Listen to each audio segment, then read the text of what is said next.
श्रवणं कीर्तनं विष्णुस्मरणं पादसेवनम अर्चनं वंदनं दास्यं सख्यात्मनिवेदनम।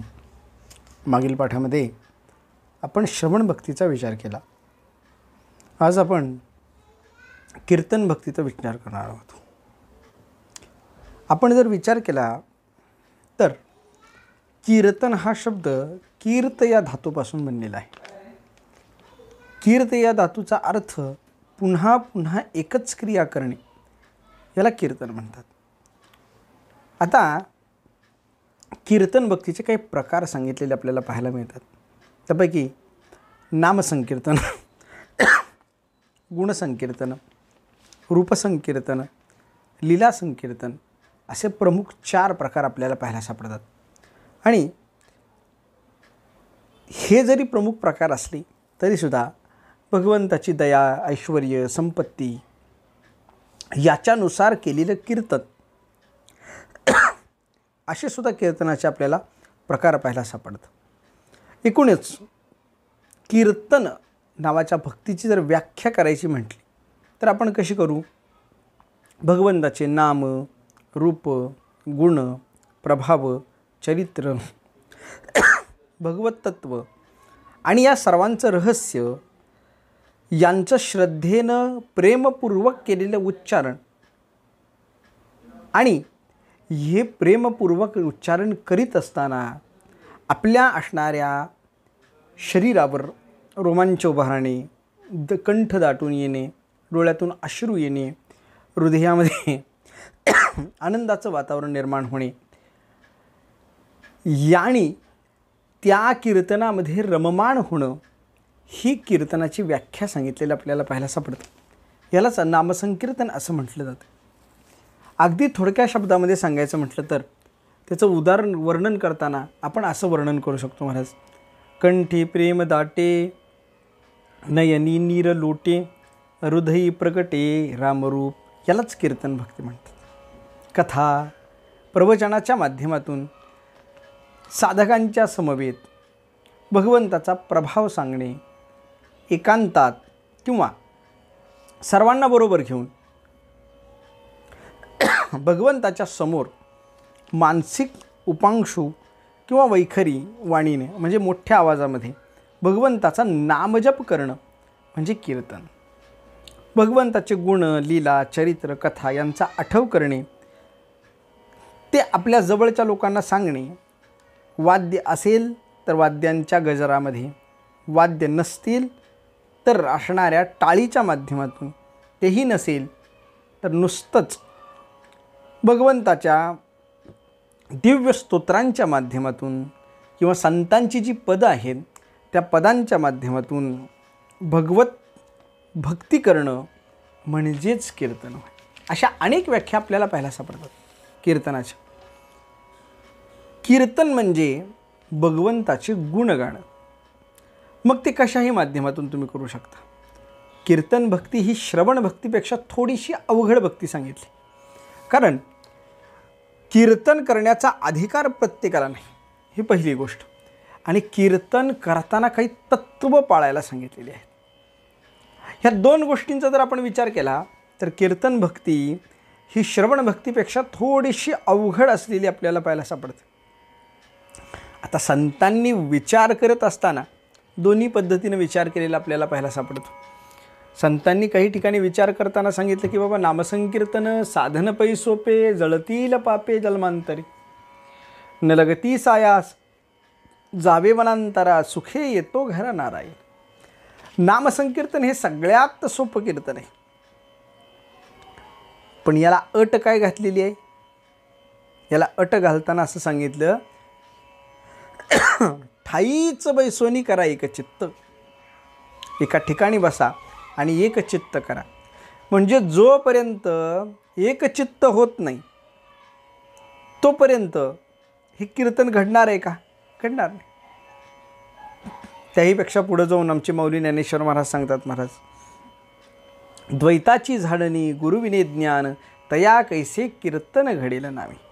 द्वैत जायला पाहिजे, गुरुच्या माध्यमातून ज्ञानाची प्राप्ती व्हायला पाहिजे, आणि मग जे नामस्मरण घडतं त्या नामस्मरणाला कीर्तन म्हणा असं वर्णन केलेलं आपल्याला पाहायला सापडतं. तरीही इतर भक्तींपेक्षा ही नवविधा भक्ती किंवा इतर भगवत प्राप्तीच्या मार्गांपेक्षा हा मार्ग अत्यंत सोपा सांगितलेला आहे, हे लक्षात ठेवा.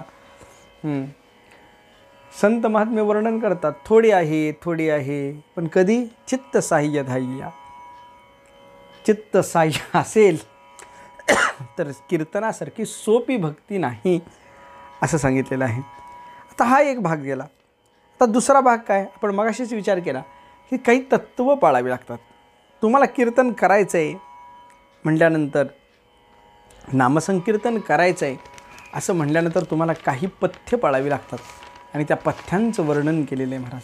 तत्त्व पाळा, नियम पाळा आणि मग नामस्मरण करा. जर हे केलं नाही तर काहीही उपयोग होत नाही, काहीच उपयोग नाही. आणि याचा विचार करीत असताना 10 पद्धतीचे नियम सांगितले. 10 पद्धतीचे नियम.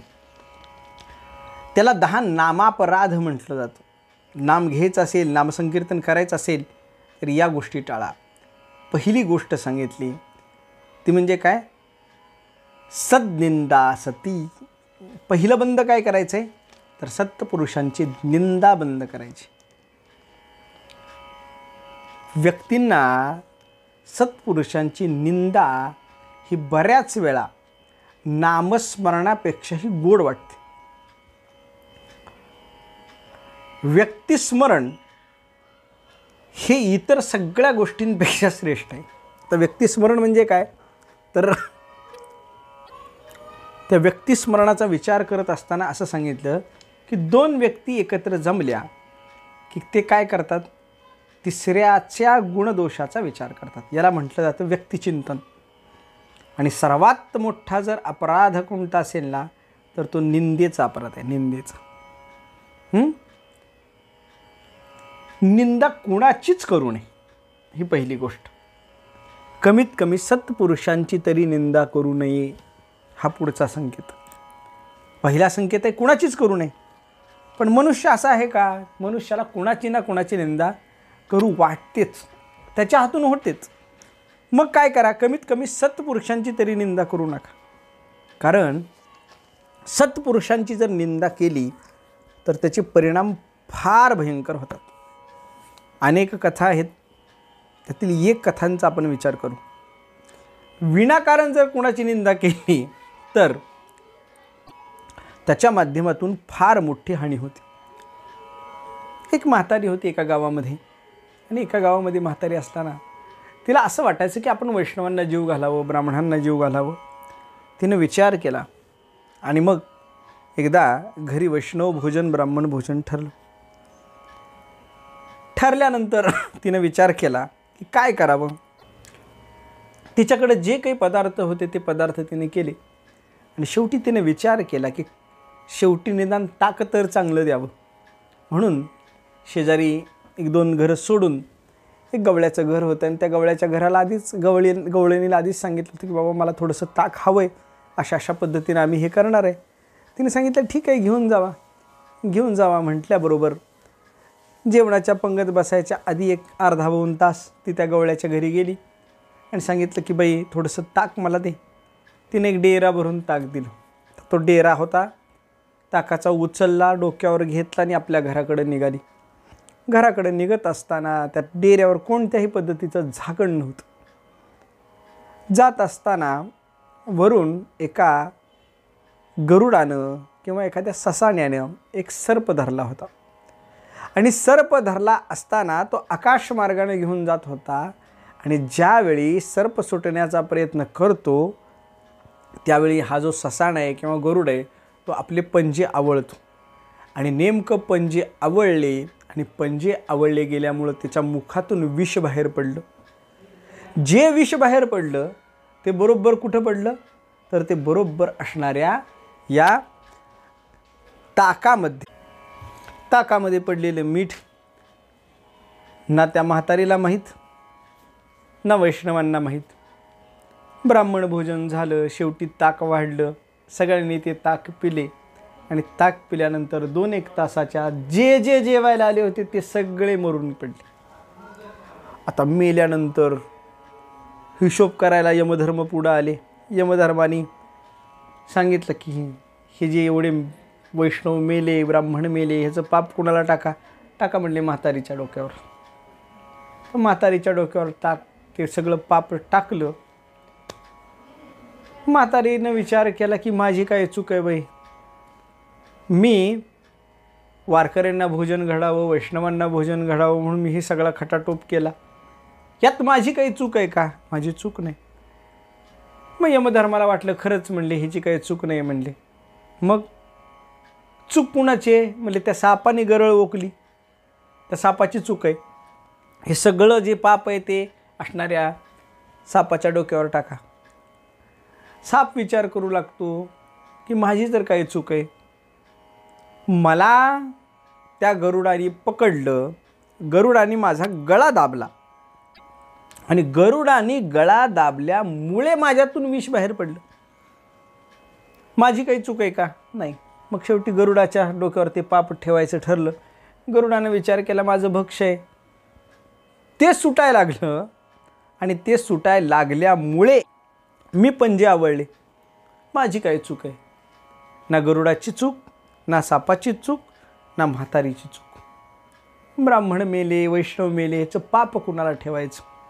शेवटी यमधर्मानं विचार केला काय करावं. 2-4 यमदूत खाली पाठवले आणि सांगितलं काही करा पण ह्या पापाची विल्हेवाट लावा. लोक होते महाराज ओट्यावर बसलेले, गल्ली गल्लीमध्ये बसलेले, ते परस्परामध्ये बोलायचे. म्हातारीनं जेवण घातलं, म्हातारीनं ब्राह्मण मारले, म्हाताऱ्याने वारकरी मारले. यमधर्माने आणि दूतांनी विचार केला जे जे कोण निंदा करतंय ना, त्या निंदा करणाऱ्या व्यक्तींच्या डोक्यावर हे पाप ठेवायचं. म्हणून त्या पापाचे समान भाग केले आणि जे जे निंदा करत होते त्यांच्या डोक्यावर ठेवून टाकले. निंदा करतील ते पापाचे धनी. म्हणून इतरांची निंदा सोडा, कुणाचीच निंदा करू नये. संतांची तर लांबच राहिलं. काय होतं निंदा केल्यानंतर? आमचे एकनाथ महाराज वर्णन करतात. महाराज मुका झालो वाचा गेली, साधू संतांची निंदा केली, हरिभक्तांची स्तुती नाही केली. आणि त्याचा परिणाम काय झाला? तेने वाचा पंगू झाली. अरे हरिभक्तांची स्तुती कमीत कमी करूच नकोस तू, तुझी पात्रता ती नाहीच आहे, पण कमीत कमी साधू संतांची निंदा तरी करू नकोस. साधू संतांची निंदा तरी करू नकोस. निंदा केली की त्याचा परिणाम असा होता की निंदेचं पातक तुम्हाला भेटतं. अनाहूत पातकं म्हटले जातात. अनाहूत पातक म्हणजे जे अजाणतेपणे घडतात, ते सगळे पातकं कुणाला लागतात? तर अशा व्यक्तींना लागतात जे निंदा करतात. म्हणून निंदेसारखं पातक नाही.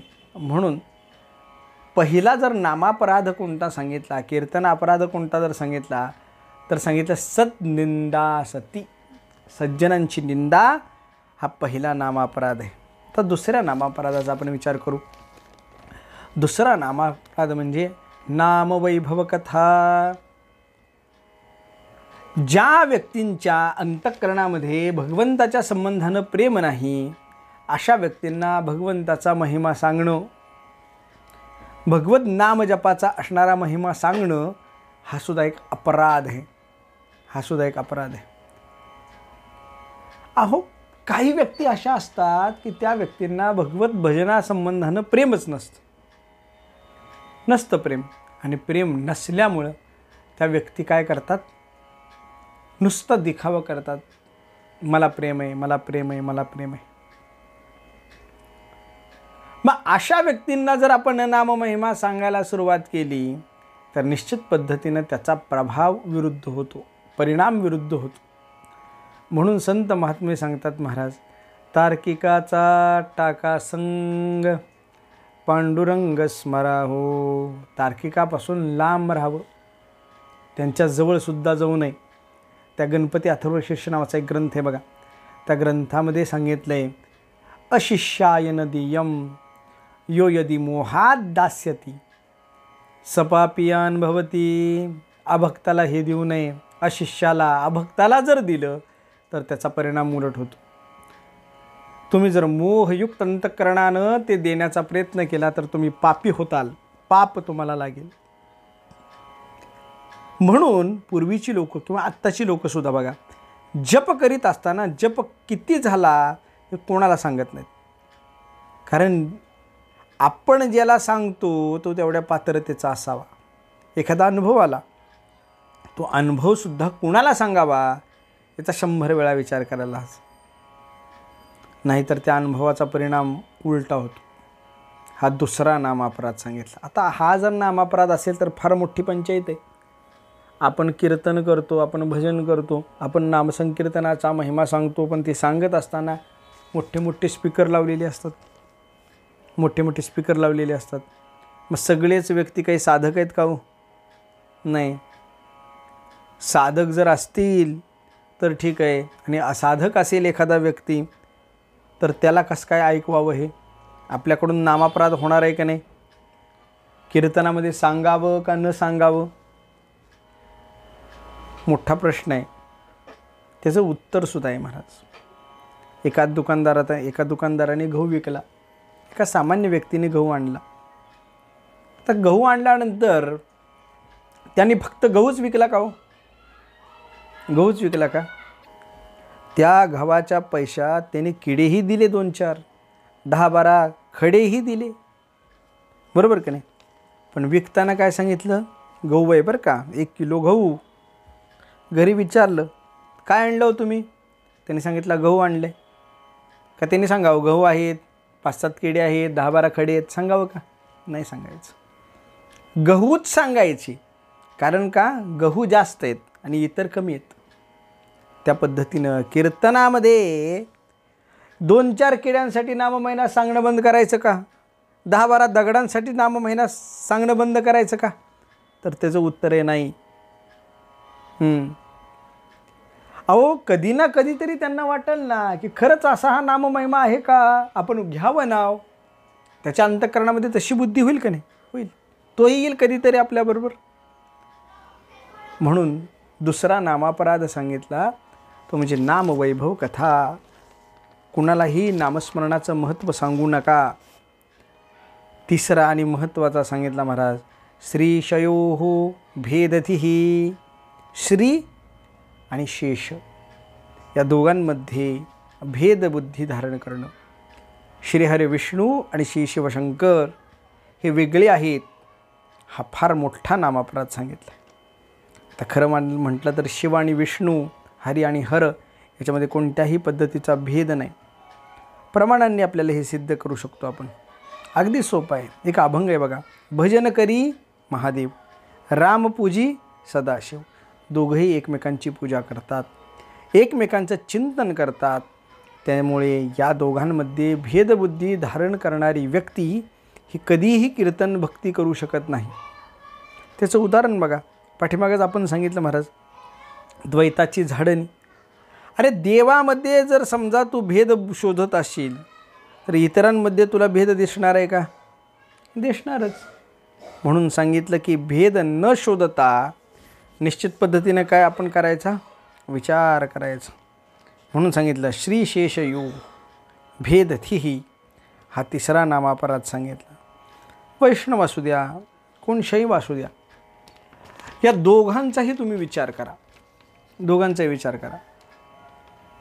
पूजा करीत असताना दोघंही एकमेकांची पूजा करतात. तसं वैष्णवांनी सुद्धा शैव उपासना केली पाहिजे आणि शैवानी सुद्धा विष्णू उपासना केलीच पाहिजे. व्रत एकादशी सोमवार न करते. एकादशी केला त्यांनी सोमवार करायला पाहिजे. याचा अर्थ काय? तुम्ही जशी हाराची उपासना करता, जशी हरीची करता, तशी हाराची करायलाच पाहिजे. त्याच्यामध्ये भेदबुद्धी धारण करू नका. त्याला उदाहरण देताना तुकाराम महाराजांनी फार गोड उदाहरण दिले बरं का. फार गोड उदाहरण आहे. तुमचे दोन्ही भाग आहेत बघा, एक डावा भाग आहे, दुसरा उजवा भाग आहे. या दोन्ही भागांपैकी श्रेष्ठ भाग कोणता? उजवा भाग श्रेष्ठ आहे का डावा भाग श्रेष्ठ आहे? अरे एकची अंग, एकच अंग आहे, त्याच्यामध्ये भेद नाही. हरिहरा भेद नाही नका करू वाद, एक एकाचे हृदय. एकमेकांच्या हृदयामध्ये उजवे वाम भाग, तुका म्हणे एकची अंग. आणि अशा संबंधानं जर कल्पना केली, अशा संबंधानं जर आपण वृत्ती धारण केली, तरच निश्चित पद्धतीनं भक्ती फलद्रूप होते, निश्चित पद्धतीनं कीर्तन फलद्रूप होतं, अन्यथा होत नाही. म्हणून हा एक नामापराध सांगितलेला आहे. पुढे एकदम 3 नामापराध सांगितले महाराज. श्रुती, शास्त्र, देशिक गिराम अश्रद्धा. श्रुतीच्या संबंधानं, वेदाच्या संबंधानं, स्मृतीच्या संबंधानं किंवा शास्त्राच्या संबंधानं आणि गुरुच्या बोलण्यावर काही गोष्टींचा, व्यक्तींचा अविश्वास असतो. मग ही अविश्वास म्हणजे सुद्धा काय आहे, फार मोठी नापापराधाची सामुग्री सांगितली गेलेली. श्रुती स्मृती गुरुवचनावर अविश्वास असेल तर काय उपयोग आहे. अरे गुरुकृपा होत नसेल तर काहीच मिळू शकत नाही. अशा वेळी जर समजा गुरूंच्या बोलण्यावर तुम्ही अश्रद्धा धरत असाल तर काय उपयोग आहे, काहीच उपयोग नाही. जर समजा गुरूंच्या बोलण्यावर तुमचा विश्वास नसेल तर वाळवंटात विहीर खांदण्यासारखं आहे. किंवा एकनाथ महाराजांनी भागवतामध्ये मायेचं वर्णन केले बघा. व्योमपुष्पाची या माळा, घातल्या वांझा पुतळाची या गळा, पाविजे तो सोहळा अनुपम्य. हे जे वर्णन आहे ना मायेचं, तसं गुरुकृपेशिवाय नामजपाचं आहे, हे लक्षात ठेवा. तुकाराम महाराजांचं उदाहरण पहा. तुकाराम महाराजांना नामजपाचा छंद लागला, पण जोपर्यंत तोच नामजप गुरुमुखातून आला नाही तोपर्यंत अंतःकरणामध्ये समाधान नाही. मग आपणची देव होय गुरु किंवा माझी मनीचा जाणून या भाव, काही पुढं असू द्या, बरोबर की नाही. गुरुशिवाय किंमतच नाही, गुरुशिवाय किंमतच नाही. आपण पंचदशीच्या एका पाठामध्ये गुरुस्तवनामध्ये त्याचं फार वर्णन केलेलं आहे आपलं, त्यामुळे इथं जास्त आपण त्याच्याबद्दल सांगत नाही. तरीसुद्धा एक दृष्टांत सांगून पुढे जाऊया बरं का. एका आश्रमामध्ये एक पिंपळाचं झाड होतं. त्या पिंपळाच्या झाडाखाली एक पार बांधावा. आता श्रीगुरूंना वाटलं. श्रीगुरूंनी आपल्या शिष्याला सांगितलं, म्हणले कोण आहे रे इथलं बघतंय. ते म्हणले मी. म्हणले एक काम कर. म्हणले काय. पार बांध. म्हणले पार बांधायचं. हो म्हणले पार बांध. त्या असणाऱ्या पिंपळाच्या झाडाच्या कडनी सुंदर अशा पद्धतीचा पार बांधला. 2 दिवसांनी गुरु माघारी आले, बघितलं पार बांधलेला. त्या शिष्याला बोलवून विचारलं काय केलं रे. म्हणजे पार बांधला. का बांधला. अरे अजून त्या वृक्षाचं वाढायचं वय आहे. म्हटले वृक्ष अजून मोठा व्हायला पाहिजे, मग पार बांधायचा. पार फोड. पार काढा, पार फोडा म्हटल्याबरोबर त्यांनी सगळी दगडं काढून पुन्हा जसंच्या तसं केलं. पुन्हा 2 दिवसांनी गुरु म्हणाले पार पाहिजे, याच्या खाली बसायला शांत बरं वाटतंय. पुन्हा त्यांनी पार बांधला, पुन्हा फोडला. किती वेळा सांगायचं. तरीसुद्धा अंतःकरणामध्ये कोणत्याही पद्धतीची शंका नाही. याला म्हणायचं श्रद्धा. एवढा गुरूंच्या बोलण्यावर विश्वास. आणि एवढं जर असेल ना तरच आणि तरच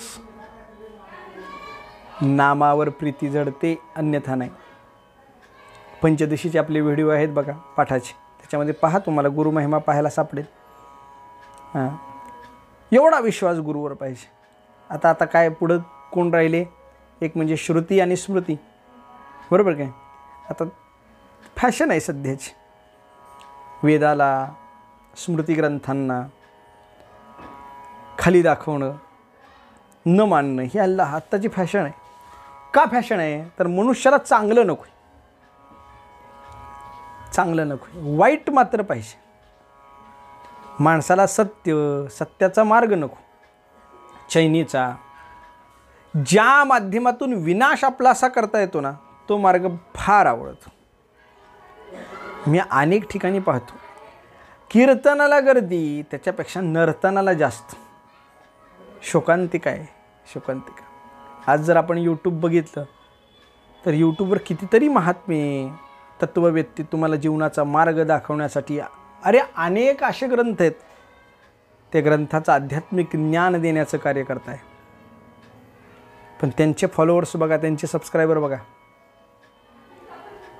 आणि दुसरं काहीतरी आपला अंगविक्षेप करून अश्लीलतेचा प्रचार करणारे त्यांचे फॉलोअर्स बघा, त्यांचे सबस्क्रायबर बघा. काय आवडतंय याचा विचार हे सांगतंय. आयुष्याला चांगलं नकोय. अप्रियस्य पथ्यस्य वक्ता श्रोताचे दुर्लभ हे आपल्याला पाहायला सापडतं. पथ्याचं सांगणारे नको आहेत. सांगणारा दुर्लभ आहे, ऐकणारा दुर्लभ आहे. सांगायलाच कुणी जात नाही, ऐकणारे तर त्याच्या पुढचे. बाकीच्या सगळ्या गोष्टी मनुष्याला आवडतात बघा, पण वेदाचा, शास्त्राचा नकोच. मी छाती ठोकपणे सांगतो. जगामधील इतर सगळे ग्रंथ एकीकडे आहेत आणि आपल्या सनातन धर्माचे ग्रंथ एकीकडे आहेत. अरे अजून संशोधन चालू आहे त्याच्यावर, अजून संशोधन चालू आहे आणि नवनवीन ज्ञान प्रगट होते वेदातून, स्मृती ग्रंथात. त्यामुळं कधीकधी श्रद्धेनं जर जमत नसेल तर निदान वैज्ञानिक दृष्टिकोन डोळ्यासमोर ठेवून का होईना तुम्ही काय केलं पाहिजे, तुम्ही या असणाऱ्या नामसंकीर्तनामध्ये प्रवृत्त राहायला पाहिजे. जर ते तुमच्याकडून होत नसेल, वेदावर, शास्त्रावर, गुरुवर आपला अविश्वास असेल तर ते 3 नामापराध आहेत. पुढच्या नामापराधाचा विचार करा. नाम अर्थवाद भ्रम. नाम अर्थवादत्व अशा पद्धतीचं. अर्थवादत्व हा फार महत्त्वाचा मुद्दा आहे बरं का. अर्थवाद म्हणजे काय? मोठेपणा किंवा पात्रता नसताना त्याला महत्त्व देणं, त्याला म्हणतात अर्थवाद. अगदी सोप्या शब्दामध्ये सांगायचं म्हटलं तर जाहिरात, बाकी काही नाही, जाहिरात. जग सगळं जाहिरातीचं आहे. तुमचं उत्पादन कसं चांगलं आहे, कसं उत्तम आहे हे ज्याच्यामध्ये सांगितलं जातं त्याला जाहिरात म्हटलं जातं. कधीकधी त्यामध्ये गोष्टी ज्या नाहीत त्यासुद्धा घातल्या जातात. उदाहरणार्थ अनेक जाहिराती आपण बघतो, 10 दिवसात वजन कमी होतं का? होत नाही. होतं का नाही हे माहीत नाही मला. बऱ्याच महिला, बऱ्याच पुरुष त्याचं समर्थन करताना पाहायला सापडतात. मी ही गोळी घेतली, मी हे डाएट फॉलो केलं, माझं कमी झालं. काही कलावंत तर अशा जाहिराती करतात की बस, गुटखा, सिगारेट,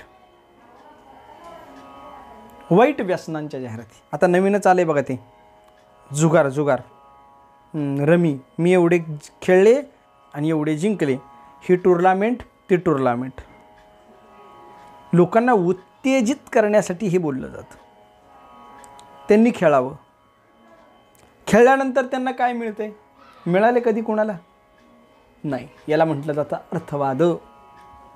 धडधडीत खोटं बोलणं म्हणजे अर्थवाद. गुटखा खाऊन कुणाला केशरचा स्वाद आला आहे का आत्तापर्यंत? नाही. रमी खेळून कोण करोडपती झालं आहे का? नाही. त्याचा खोटा प्रचार केला जातो आणि याला अर्थवादत्व म्हटलं जातं. नामाच्या बाबतीत तसं आहे का? नाही. नामाच्या बाबतीत तसं नाही. नामाच्या बाबतीमध्ये अर्थवादत्व नाही. का नाही? नामामध्ये किती सामर्थ्य आहे हे अजून कोणालाच कळलं नाही. ज्याप्रमाणे पाण्यामध्ये किती शक्ती आहे कुणाला कळलं आहे का? नाही. या पाण्यापासून विद्युत तयार होते, मनुष्याला, प्राणीमात्राला शक्ती मिळते. तेच पाणी जर शेतीत वापरलं तर त्यातून उत्तम पीक येतं. तेच पाणी जर समजा एकत्र साठवून ठेवलं तर त्याच्यामध्ये शेवाळ निर्माण येतं, वेगवेगळ्या पद्धतीचे प्राणी निर्माण होतात, कीटक निर्माण होतात.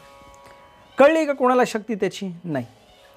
ज्या पद्धतीनं पाण्याची शक्ती कळली नाही त्या पद्धतीनं नामाची शक्ती कोणाला कळलेली नाही.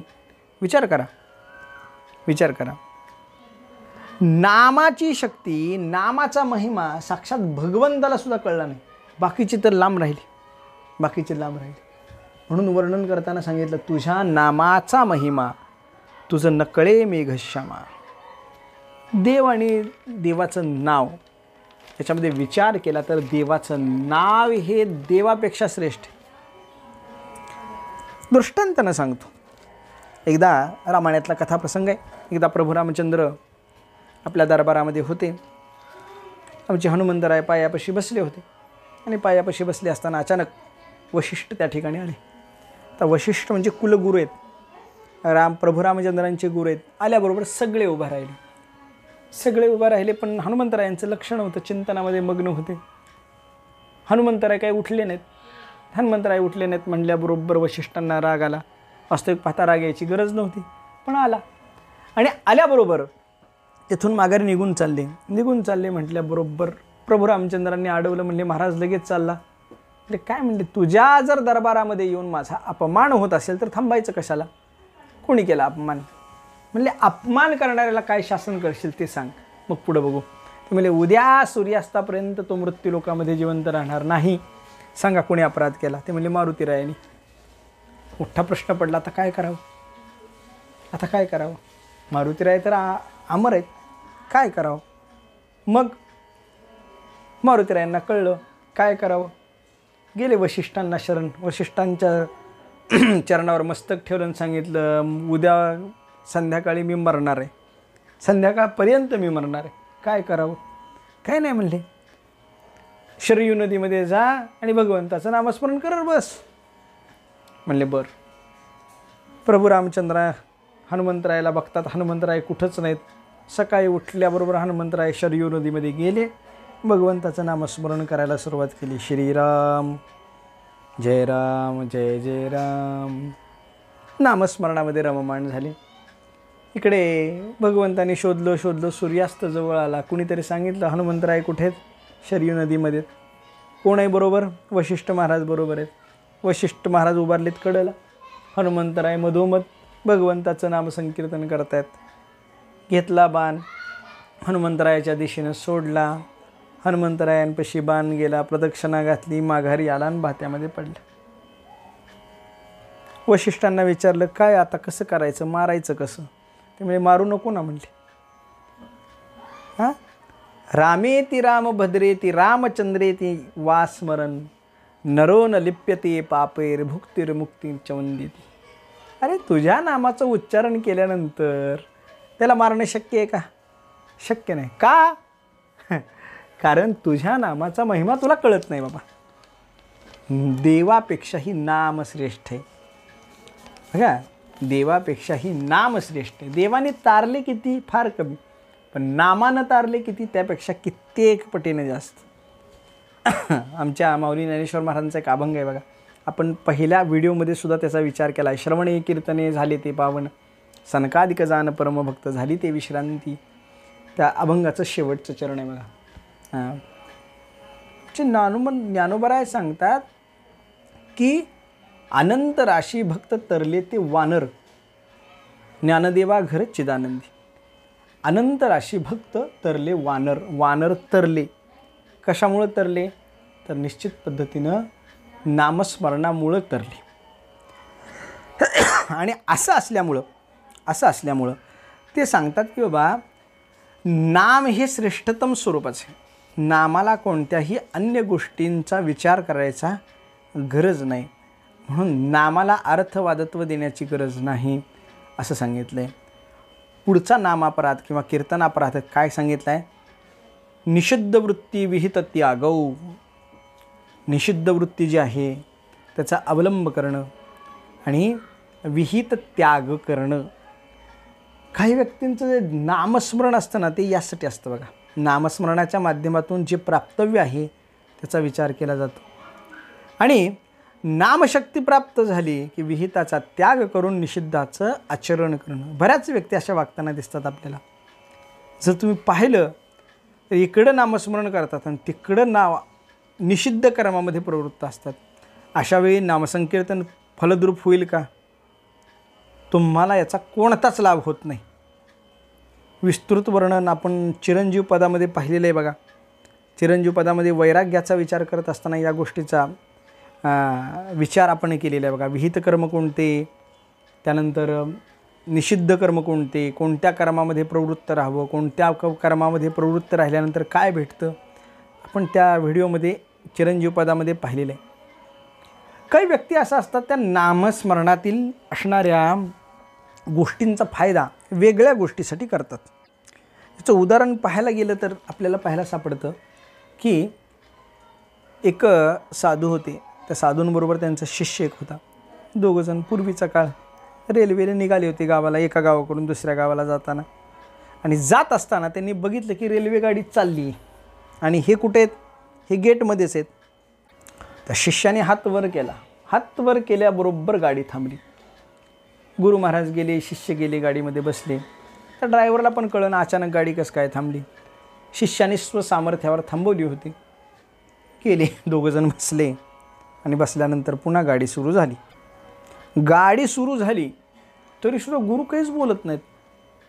शेवटी शिष्याने विचारलं, महाराज म्हणले काय, गाडी कशी थांबली कळाली का? ते म्हणले कळाली. मग म्हणले काहीतरी बोला. ते म्हणले काहीच गरज नव्हती गाडी थांबवण्याची. गाडी थांबवण्यासाठी तू जर तुझी नामाची शक्ती खर्च करत असेल तर उपयोग आहे का? उपयोग नाही. अरे एक गाडी गेली दुसरी गाडी येईल, त्याला काय एवढं 2 तास थांबावं लागेल. पण त्यासाठी नामाची शक्ती खर्च करण्याची गरज नव्हती. याला म्हणतात निषिद्ध वृत्ती, विहित त्यागो. निषिद्ध वृत्तीचा अवलंब करणे आणि विहिताचा त्याग करणे हा सुद्धा एक नामापराध आहे. शेवटचा 10वा नामापराध सांगितला. कोणता? तर इतर धर्मांबरोबर आपल्या धर्माची तुलना करणे. धर्मांतरे ही साम्यम. तर इथं धर्म या शब्दाचा अर्थ देव असा घ्यायचा आहे बरं का, देव असा. कारण आपण जर विचार केला तर जगामध्ये एकच धर्म आहे, तो म्हणजे सनातन धर्म. त्याच्यापेक्षा विभिन्न धर्म कुठलाच नाही आहे. हे जरी आता म्हणत असतील आमचा धर्म, तर ते धर्म नाहीत बरं का. धर्म म्हणजे काय? धारयती, जो धारण करतो त्याला धर्म म्हटलं जातं. आणि धर्म हा फक्त आपलाच धर्म आहे ज्याने धारण केलेला आहे. बाकीचे कोणतेही धर्म नाहीत, हे लक्षात ठेवा. सांगितलं की बाबा धर्मांतरे ही साम्यम. देवतांमध्ये तारतम्यता लावू नये. हा कसा आहे, तो कसा आहे, हा मोठा आहे का तो मोठा आहे.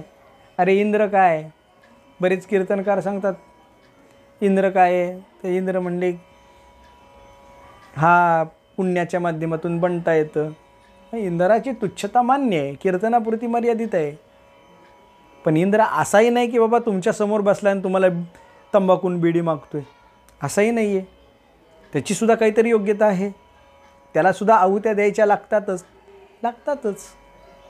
इंद्रचंद्राधिक देव आपल्या दृष्टीनं श्रेष्ठच आहेत. जरी भगवंताच्या दृष्टीने ते श्रेष्ठ नसले तरी अशी तारतम्यता आपण लावू नये, आपला अधिकार नाही. अशा पद्धतीचे 10 नामापराध सांगितले. आणि हे 10 नामापराध सोडून जो कोणी नामसंकीर्तन करतो, जो कोणी कीर्तन भक्तीमध्ये प्रवृत्त होतो, शुद्ध भावानं दांभिकपणाचा त्याग करून जो नामस्मरण करतो त्याचं कीर्तन ही भक्ती फलद्रूप होते, अन्यथा होत नाही. कीर्तन भक्ती प्राप्त करून नामस्मरणाच्या प्रती प्रेम निर्माण करणे आणि संसारामध्ये त्याचा प्रचार करणं हे एक उद्दिष्ट आहे महाराज. आणि ते उद्दिष्ट जर प्राप्त झालं तरच आपल्याला पाहायला सापडतं. कीर्तन भक्तीचा विचार केला तर कीर्तन भक्ती सहजासहजी प्राप्त होत नाही. त्यासाठी सर्वात मोठी लागते ती म्हणजे गुरुकृपा, महापुरुषांची कृपा. महापुरुषाच्या सानिध्यामध्ये भगवत नामाच्या संबंधानं प्रेम निर्माण होतं. आणि एकदा का प्रेम निर्माण झालं की मग व्यक्ती त्याच्यामध्ये प्रवृत्त होतो. आणि मग सततम कीर्तयन्तु मां यतन्तश्च दुर्व्रताः. 9व्या अध्यायातला 14वा श्लोक. त्याच्यावर भाष्य करताना माऊली ज्ञानेश्वर महाराज सांगतात, महाराज तरी कीर्तनाचे नटनाटे नासिले व्यवसाय प्रायचित्ताचे. जे नामचे नाही पापाचे ऐसे केले. यमदमा अवकळा आणिली तीर्थे ठायावरून उठविली. यमलोकीची खुंटली राहटी अघवी. यम म्हणू काय यमावे, दमू म्हणू कवणा ते दमावे. तीर्थे म्हणती काय खावे, दोष ओखदासी नाही. ऐसे माझे निनाम घोषे. नाहीसी करीती विश्वाची दुःखे, अवघे जगची महासुखे, दुमदमीत भरले. एवढा आनंद कीर्तन भक्तीमध्ये. कीर्तन चांग होय अंग हरिरूप, ब्रह्मभूत काया होतसे कीर्तने, भाग्य तरी ऋणी देवैसा. हे कीर्तनाचं सामर्थ्य. त्याचा परिणाम शरीरावर होतो, शरीर हरिरूप होतं, काया ब्रह्मरूप होते. असा कीर्तन भक्तीचा महिमा आहे. म्हणून कीर्तनामध्ये प्रेरित व्हावं, कीर्तन भक्ती अंगीकारावी आणि निश्चित पद्धतीनं भगवत स्वरूपता प्राप्त करून घ्यावी, एवढंच एक उद्दिष्ट या ठिकाणी. याच्या पुढची भक्ती आहे स्मरण. त्या भक्तीचाही आपल्याला विचार करायचा आहे, पण तो आपण पुढच्या पाठामध्ये करणार आहोत. पुंडलिकावर दे हरी विठ्ठल श्री ज्ञानदेव तुकाराम. विठ्ठल विठ्ठल विठ्ठल.